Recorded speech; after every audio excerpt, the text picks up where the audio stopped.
Farmer से सुना है अच्छा, कि मछली की कच्ची खेती होती है, तो थोड़ा उनका सोच में परिवर्तन लेके आना है। कच्ची खेती का मतलब क्या हुआ कच्ची कि खेती का मतलब ये होता है कि ये अगर तेज धूप होती है, किसी वजह से गर्मी ज्यादा होती है, तो इनको हानि पहुंच सकती है। अच्छा, बरसात अगर ज्यादा हो तो भी हानि पहुंच सकती है। है। तो मतलब इसमें ये तो सच्चाई रिस्क ज्यादा है। रिस्क ज्यादा है, अच्छा, लेकिन रिस्क के साथ साथ अगर हम ये सब एकीकृत खेती हम करते हैं तो हम कहीं ना कहीं एक दूसरे की वेस्टिंग का किसी न किसी चीज में प्रयोग कर सकते हैं। अच्छा, जैसे कि मेरा पोल्ट्री का करने का यहाँ पे एक उद्देश्य ये है कि जो पोल्ट्री का अगर हम करते हैं, जो उनकी बीड्स होती है वेस्टिंग वाली, वो हम फीड के रूप में प्राप्त कर सकते हैं। अच्छा, मतलब वो चीज खाना यहाँ बन यूज जाएगी। हो जाएगी, ये चीज वहाँ यूज वो हो जाएगी, खाना बन जाएगा मैम उसका।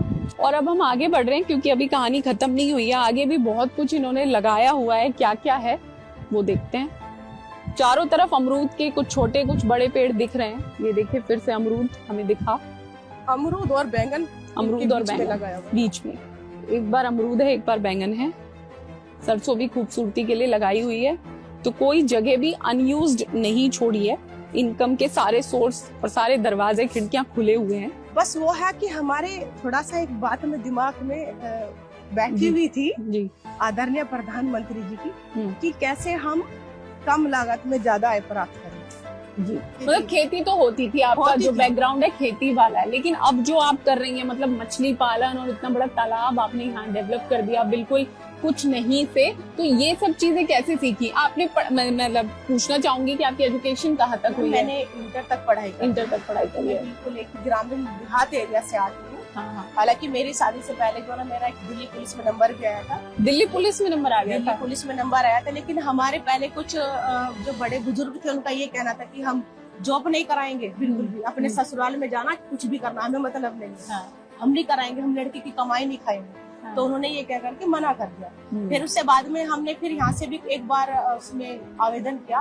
मैंने इंटर की फिर से दोबारा से पढ़ाई करी। अच्छा, मुझे फिर दोबारा से जॉब करने के लिए सूझा। तो मेरा जो स्पेशल पुलिस ऑफिसर होते हैं उसमें नंबर आया था, मेरा कार्ड वगैरह सब कुछ बन गया था, लेकिन मेरा बड़ा बेटा 1.5 साल का था, तो मैंने वो नहीं कर पाया। तो फिर मैंने सोचा कि अब बिजनेस स्टार्ट करें। तो बिजनेस के लिए इतना पैसा भी नहीं था कि हम मतलब ज्यादा महंगी मशीन खरीद सके। तो सबसे अच्छा सुझाव इसका ही लगा था नाम का, कि ना ही तो कोई मशीन की जरूरत पर ये तो आता नहीं था ना, मतलब इंटरेस्ट था इस बार इस चीज में। जो चीज आती नहीं है उसमें तो रिस्क होता है ना, कि कैसे करेंगे। कोई भी इंसान को कोई कार्य है, कोई पैदा होके वहाँ से ही नहीं सीखा, सबको यहीं पे ही सीखना होता है। और जो इंसान नहीं, इंटरेस्ट एरिया था ये वाला। आप कहाँ तो दिल्ली पुलिस की नौकरी, कहाँ आपका रुझान वो वाला, और कहाँ ये मेरे ससुराल में यहाँ पे तालाब से संबंधित कार्य करते थे। तो उनकी बातों को सुन करके थोड़ा सा मन चेंज किया कि ठीक है हम भी तालाब में कार्य करेंगे, पर लेकिन तालाब ही नहीं मिल पा रहे थे। काफी प्रयास करने के बाद माननीय मुख्यमंत्री जी के आदेश से हमें तालाब मिले।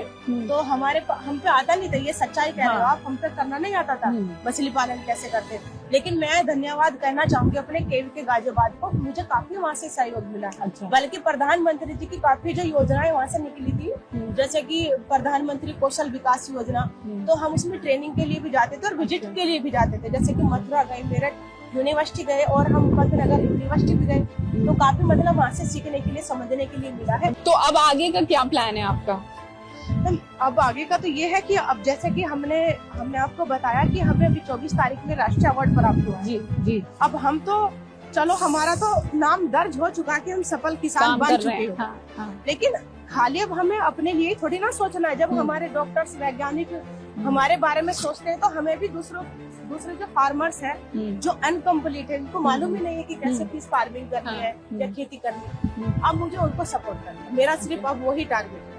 कैसे करेंगी सपोर्ट? ट्रेनिंग देंगी, मिलेंगी, क्या करेंगी? मैं उसका ट्रेनिंग सेंटर जल्द ही यहीं पे बनाने वाली हूँ, क्योंकि हमारे जो मुख्य विकास अधिकारी श्रीदेव साहब, उन्होंने जब यहाँ पे आके देखा तो उन्होंने कहा कि हम अपनी तरफ से यहाँ पे ट्रेनिंग सेंटर बना रहे हैं, ताकि आप जो फार्मर से स्टूडेंट यहाँ पे आए तो आप उनको ट्रेनिंग दे सकें। अच्छा, तो अब आप लोगों को ट्रेनिंग भी देंगी? बिल्कुल मैम। तो ये मंजू जी की कहानी है, और यहाँ पे जो आपने देखा, मतलब जो मैंने देखा, जितना मैंने समझा, उसमें ये लग रहा है कि जितना इनको एरिया मिला, उन्होंने शायद 1 इंच एरिया भी छोड़ा नहीं है जिससे वो एक मिसाल ना कायम कर रही हूँ या एक एग्जाम्पल ना सेट कर रही हूँ। तो अगर आपके पास अच्छा एरिया है तो आप भी इस मॉडल को अपना सकते हैं और इस इंटरव्यू में, इस वीडियो में कोई बात छूट गई हो, कोई सवाल अभी आपके जहन में आया हो जो मैं ना पूछ पाई हूँ मंजू से, आप कमेंट करके जरूर पूछेगा और मंजू जी उसका जवाब भी देंगी। और भविष्य में तो ये ट्रेनिंग भी देने वाली है, अगर आप आसपास कहीं रहते हैं या इधर आना चाहते हैं तो ट्रेनिंग के लिए भी मंजू जी हाजिर है। लेकिन चलते चलते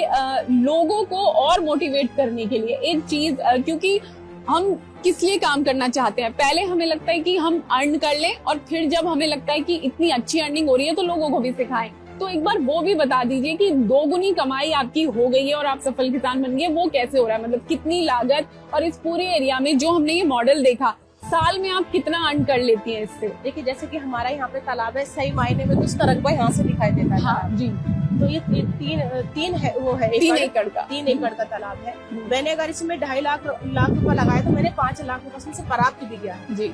5 महीने में 5 से 6 महीने 6 महीने। और जो आप जैसे तालाब के हमारे चारों तरफ ये अमरूद देख पा रहे हो, हाँ। अमरूद देख पा रहे हो, तो इन अमरूद से भी मैं बड़ा विश्वास के साथ बोल सकती हूँ कि आप जोने से 2 से 2.5 लाख रुपए इससे भी प्राप्त कर रहे हो। और मैंने जैसे कि जो वेस्टिंग एरिया पीछे ऊपर का बचा हुआ था रास्ता, करीब 65,000 की मैंने गोभी भी यहाँ से दी। और सिंगाड़े तो इतना अच्छा यहाँ से उत्पादन